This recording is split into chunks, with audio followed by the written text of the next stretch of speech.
इस धर्म यात्रा चैनल पे आप सभी को मेरा प्रणाम। मेरे पास कुछ प्रश्न आया हुआ था, जो उपनयन संस्कार क्या है और उसके बाद यज्ञोपवीत संस्कार क्या होता है। तो आप सभी जानते होंगे, जो भारत के सबसे प्राचीन धर्म ग्रंथ वेद है, इसको हम सभी जानते हैं। तो भारत में सबसे प्राचीन धर्म ग्रंथ वेद है।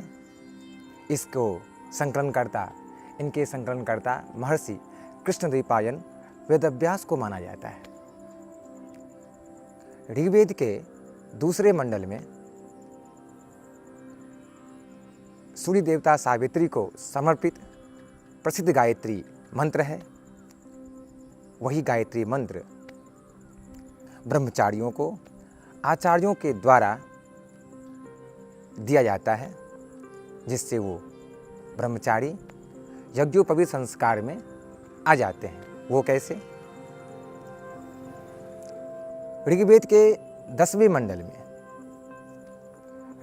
10वें मंडल में पुरुष सूक्त का वर्णन किया गया है, वर्णित है, जिससे 4 वर्ण ब्राह्मण, वैश्य, क्षत्रिय और शूद्र उसका वर्णित किया गया है। कैसे वर्णित किया गया है? तो मंत्र है हरि ओम ब्राह्मणोस्य मुखमासीत् बाहो राजन्यः कृतः ओरोतरस्य यद्वैश्यः पदभ्यागुं शूद्रो अजायत श्रोत्रात् पायुश्च प्राणश्च मुखादग्निरजायत। इस पुरुष सूक्त के माध्यम से, वेद के माध्यम से, ब्रह्मा जी के मुख से ब्राह्मण, भुजा, जंघा एवं चरण से 4 वर्णों का उद्धृत हुआ है। और यज्ञोपवीत संस्कार करने का समय मनु महाराज ने मनुस्मृति में स्पष्ट कर दिए हैं कि उनको यज्ञोपवीत संस्कार कब किया जाए। तो श्लोक है गर्भाष्टमे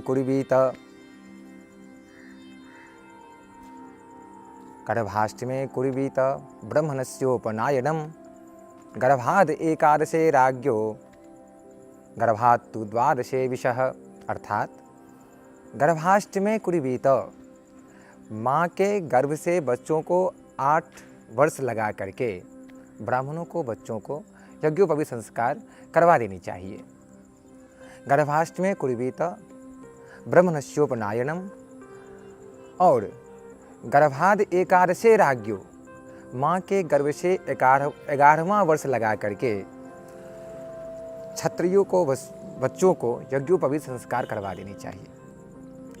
और गर्भात्तु द्वादशे विषः, अर्थात माँ के गर्भ से 12वां वर्ष लगा करके वैश्य के बच्चों को यज्ञोपवीत संस्कार करवा देनी चाहिए।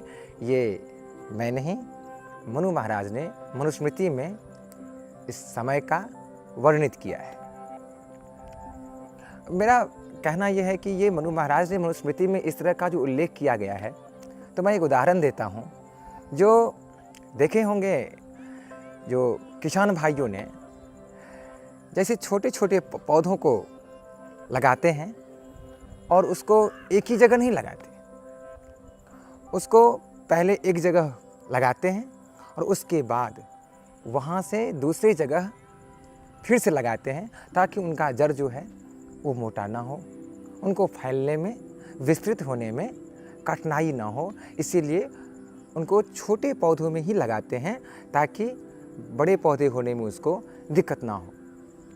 तो मनु महाराज ने इसी प्रकार बच्चों को समय निर्धारित करने के लिए इस समय का निर्धारण किए हैं। उनको संस्कार होने में, तेजस्वी बनने में कोई भी कठिनाई ना हो। यज्ञोपवीत संस्कार करने के लिए समय निर्धारित किया गया है। उसी समय पे निर्धारित है, ताकि वो तेजस्वी बने, बुद्धिमान बने। अब उपनयन संस्कार, इसको यज्ञोपवीत, व्रतबंधन, मनोबंधन आदि से जाना जाता है। उपनयन संस्कार 16 संस्कार में षड संस्कार होता है। 16 संस्कार में एक महत्वपूर्ण संस्कार अपने आप में है उपनयन। उप का मतलब होता है निकट, निकट ले जाना, अर्थात गुरुओं के आश्रम में गुरु को समर्पित कर देना, ताकि बच्चों को संस्कार में कठिनाई ना हो। यही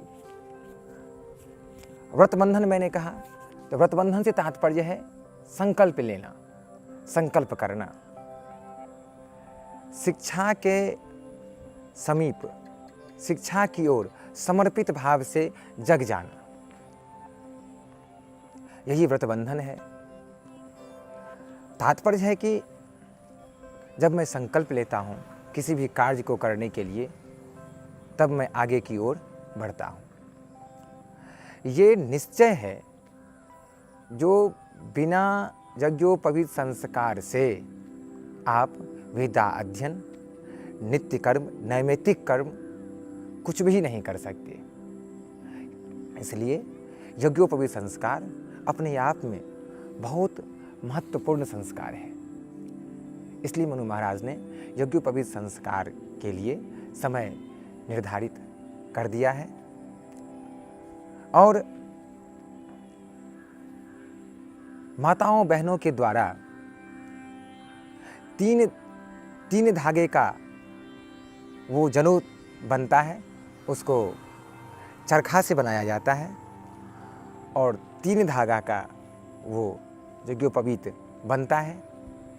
और यज्ञोपवीत संस्कार होते समय आचार्यों के द्वारा ब्रह्मचारियों को जनेऊ पहनाया जाता है। और पहले मैंने कहा था जो गायत्री मंत्र, तो वही गायत्री मंत्र जो कि ऋग्वेद के दूसरे मंडल में आता है, वही गायत्री मंत्र आचार्यों के द्वारा ब्रह्मचारियों को दिया जाता है। उतना ही नहीं, त्रिसूक्त जो धारण होता है, वो त्रिसूत जो है वो धागा मात्र नहीं है। जैसे एक मूर्ति, एक पत्थर मात्र नहीं होता, उसमें प्राण प्रतिष्ठा दिया जाता है, उसके माध्यम से उसमें प्राण आता है और वो भगवती या भगवान होते हैं। वैसे ही यज्ञोपवीत में मंत्रों के द्वारा उसको यज्ञोपवीत संस्कार करवाया जाता है। जैसे कि मूर्ति में प्राण प्रतिष्ठा ऋग्वेद से और यजुर्वेद से मंत्र ला करके उनको दिया जाता है। हरि ओम मनो ज्योतिर्जुखाता मा जस्य बृहस्पति यज्ञमिमन्तनो तरिष्टं यज्ञगुं समिमन्तधातु विश्वे देवास इहमाजयन्तामों प्रतिष्ठा। इस मंत्र से प्राण प्रतिष्ठा मूर्तियों में दिया जाता है, तब उनके अंदर प्राण प्रतिष्ठा आता है, तब वो भगवान होते हैं। उसी प्रकार यज्ञोपवीत करने के लिए, यज्ञोपवीत धारण करने के लिए उसका भी मंत्र है। यज्ञोपवीतम परमं पवित्रम प्रजापतेर्यत् सहजं पुरस्तात् आयुष्यमर्घ्यं प्रतिमुञ्च शुभ्रं यज्ञोपवीतम बलुमस्तु तेजः। यज्ञोपवीत संस्कार होने के बाद ही हम यज्ञों में सम्मिलित होते हैं, पूजाओं अनुष्ठानों में सम्मिलित होते हैं। बिना यज्ञोपवीत संस्कार से ये निश्चित उल्लेख किया गया है कि मैं किसी भी धर्म कार्यों में, किसी भी नैमित्तिक कार्यों में, नैतिक कार्यों में भाग नहीं ले सकता हूँ। जब मैं यज्ञोपवीत संस्कार करवा लेता हूँ, आचार्यों के द्वारा जनेऊ पहन लेता हूँ, मेरे कानों में गायत्री मंत्र जाता है, तब मैं ब्रह्मचारी से ब्राह्मण बनता हूँ और किसी भी कार्य को करने में सक्षम होता हूँ। मैंने कहा था त्रिसूत, जो त्रिसूत से 3 धागे से बना हुआ जो यज्ञोपवीत धारण करते हैं, यज्ञोपवीत धारण करके वो जनेऊ पहनते हैं, वो त्रिसूक्त जो होता है, त्रिसूत जो होता है, वो धागा मात्र नहीं है। उस 3 धागाओं में 3 ऋण से मैं बांधा हुआ रहता हूँ। वो 3 ऋण क्या होता है? तो पहला है देव ऋण, दूसरा है ऋषि ऋण और तीसरा है पितृ ऋण। तो देव ऋण क्या होता है मैं आपको बताऊं। जो जब मनुष्य पृथ्वी पर आता है, जब बच्चा जन्म लेता है, तब वो तीनों ऋणों से युक्त रहता है। तो शास्त्रों में आया है जो ऋण से हम ऋण कैसे होंगे, तो षड संस्कार है। और षड संस्कार है, 6 तरह का कर्म है, बहुत सारे कर्म हैं जो करना पड़ता है। और एक बात है, वो करने से आप स्वर्ग को प्राप्त नहीं करेंगे, लेकिन नहीं करने से नरक को प्राप्त अवश्य करेंगे। तो ये बिल्कुल है, स्पष्ट है, यदि हम नरक में नहीं जाएंगे कर्म करने से, तो स्वर्ग तो जाना ही होगा। तो कैसे है? तो संध्या स्नानम जपश्चैव देवता नाम च पूजनम विश्वदेवम तथा तिथ्यम षड्कर्मणि दिने दिने। षड्कर्मणि दिने दिने, ये जो कर्म है, संध्या स्नान जप तप बलि विश्वदेव कर्म पूजा, ये बच्चों को प्रतिदिन, मनुष्यों को प्रतिदिन करना चाहिए। ये है देव ऋण। ये जब मैं जन्म लेता हूं तब ये ऋण लेकर के आता हूं। दूसरा है ऋषि ऋण। ऋषि ऋण क्या होता है? तो मैं देखता हूं जो ऋषियों को द्वारा जो मेरे पास प्राप्त हुआ है, मैं उसको कैसे चुकाता हूं। तो मैं सांस लेता हूं ना, ये जो आजकल वृक्षारोपण होता है, वो वृक्षारोपण क्या है?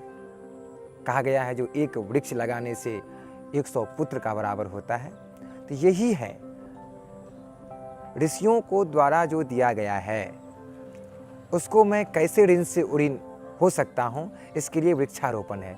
मैं जो श्वास लेता हूँ, मैं जो पृथ्वी पे चलता हूँ, मैं जो प्रकृति से जो ले रहा हूँ, उसके लिए मुझे कुछ ना कुछ करना चाहिए। मैं एग्जाम्पल दे रहा हूँ, आजकल वृक्षारोपण लोग कर रहे हैं, तो वही है, हम पेड़ लगाते हैं, तो उससे क्या होता है, ये ऋण से ऋण होते हैं। और तीसरा है पितृ ऋण। पितृ ऋण से आप कब निकल सकते हैं? तो वेद व्याकरण निरुक्त में आया है जो पुत्रः परुत्रायते। यदि आप पुत्र को प्राप्त करते हैं और माता पिता के लिए तर्पण इत्यादि करते हैं, तब आप माता और पिता के ऋण से ऋण होते हैं। ये शास्त्रों में आया है जो पुत्रः परुत्रायते। तो ये यज्ञोपवीत धारण करने से ये 3 धागा जो है, वो 3 धागा मात्र नहीं है, वो 3 ऋण है। वो 3 ऋणों से मुक्ति करने के लिए शास्त्रों में बहुत सारे बात उल्लेख किया गया है।